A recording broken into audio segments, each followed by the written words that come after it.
What's up, guys? I dropped another boss and he gave us some good loot. No, I'm just kidding. Something I've wanted for quite some time has come in the mail today. Actually, yesterday. But I'm going to go ahead and do the unboxing today. I've already taken it out of the box and modified it a little bit, but you still get to enjoy me opening this baby up. It is a beauty. I've been talking about it with my friends for a while, and a buddy who just joined us bought the same thing, so we'll probably do an unboxing for him as well. But if you haven't guessed it, there you have it. That's right. VFC SCAR-L. I got the L for magazine compatibility, but other reasons too. The magazines for these things are a lot cheaper, and out in the field we can trade magazines with friends and stuff when we get into a tight spot with ammo. So that always helps. But this thing came in beautiful. I got a tan one. Now there's not much in this box. It doesn't come with much. It comes with a 300 round high-cap magazine, which I'm probably not going to use very much. The entire team is pretty much on or switching to mid-caps. The Elite Force 140 round ones. They're pretty good. They're about $60 to $70 for 10 of them on Amazon or some other sites. Here's the instructions manual. You can see it tells you pretty much everything you need to know about this weapon. And a cool little breakdown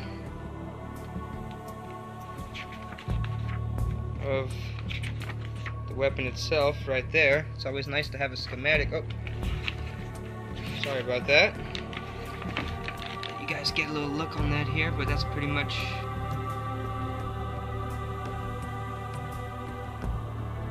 the layout and design, the engineering behind the weapon.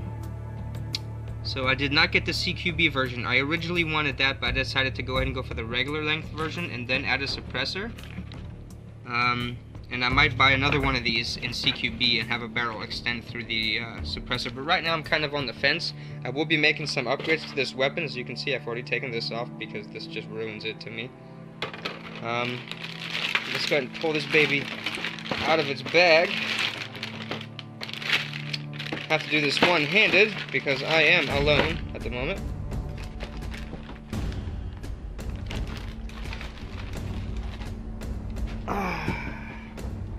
But in all its glory, there you have it. Now there's a battery inside right now. I've already put the battery in because I wanted to make sure it fits, and it does. It's a little bit tight, but I think it's just right. It keeps the battery from moving around at all. I've got a nunchuck style 9.6 volt 1600 milliamp hour battery sitting right in here, and then the fuse that comes with the gun, which I'll talk about in a second, sits right behind it, and the actual Tamiya connector behind the two are sitting down here in this area, and then this pin right here goes through. Right now it is a Tamiya connector. This will be converted over to a LiPo with Dean's connectors for ultimate reliability and performance down the road for larger ops in about a month or so. So here we have the ambidextrous selector switch. So we got safety, single fire, and then we have fully automatic. And I'll show you when I switch the other side, there's exactly the same selector switch on the other side. Here is all the nomenclature, which is pretty well done. This is anodized aluminum, and you'll see this a little bit later when I do another shoot of me actually shooting this. This is just the unboxing and overview. This is so well done, and this dark earth is so well done. I am just ecstatic about it. To me, the looks was half the battle with this thing. But I also love the quality and the build of it, and in real life this would be my go-to rifle, mainly because of its durability from here up. Yeah, some people have said that this can break off and things like that, but it's so good about, you know, in real life, about dealing with different kinds of ammo and conditions, that stoppages on this puppy are very rare. So we have quad rail system, one here, one on the other side, and then the entire rail all the way at the top, which is nice. Okay, take this thing out in a second. Then you have your bolt release right here, so the bolt stays back, and that's how you release it back to the front. You can either chamber around that way if you were switching magazines, or if you were disassembling your weapon. Magazine release is right here, which is also ambidextrous, so there's another one just like it on the other side. And it comes with iron sights, so I'm going to go ahead and prop this puppy up on its actual side so you can see. I'm not a big fan of iron sights. I know why they still put them on these weapons and why soldiers put them on, even when they have a red dot on, just as a fail-safe backup.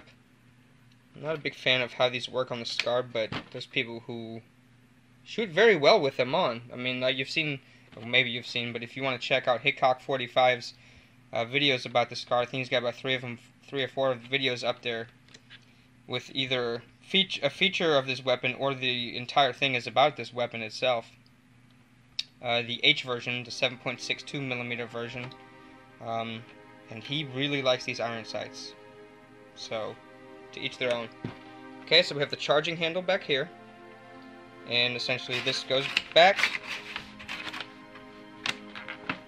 and it stays back just like that, and that lets you access the hop-up. It's going to be really hard to see inside the barrel when the bolt is back, and then you essentially release the bolt like that. So that's pretty awesome. That sounds real good. I mean, this is a solid. There's your gas block right here. This is my new flash hider that I've put on. This is all aluminum and steel. This is really, really nice. This is a composite right here. So let's go ahead and flip her over. You have your ejection port right here. Okay, so when the charging handle is open, that's how you manage your stoppages if you have any, and this is where the rounds come out as the weapon is cycling. Okay, ambidextrous magazine release is right there. You have your ambidextrous selector switch as before. It's still a little tight right now. I'm still working it in. I mean, this thing just came in, so it's a little heavy duty. So, you know, it's a little bit tough to move once in a while, but I kind of like that because where I put it is where I want it to stay during combat. And because it's ambidextrous, that means my hand is right here messing around the entire time.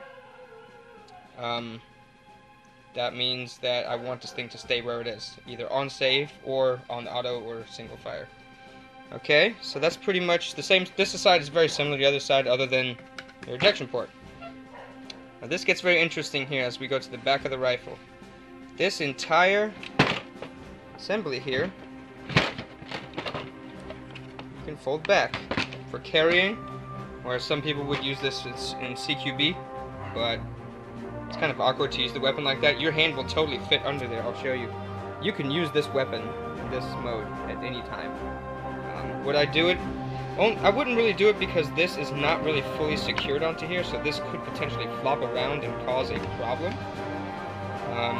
So in real life, this would not be something I would want to do. This extends all the way out, 6 different positions. Okay, let me go. Actually, before I talk about that, let's look in here. So the electronics right here are done in a very interesting way. Instead of having wires running through the stock, you are connecting through the hinge. Just awesome.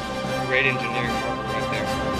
It's actually quite simple, but it's an awesome, very reliable solution for a more robust system rather than have wires dangle through there. Okay.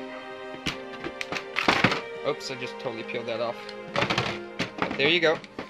Put that back in its place.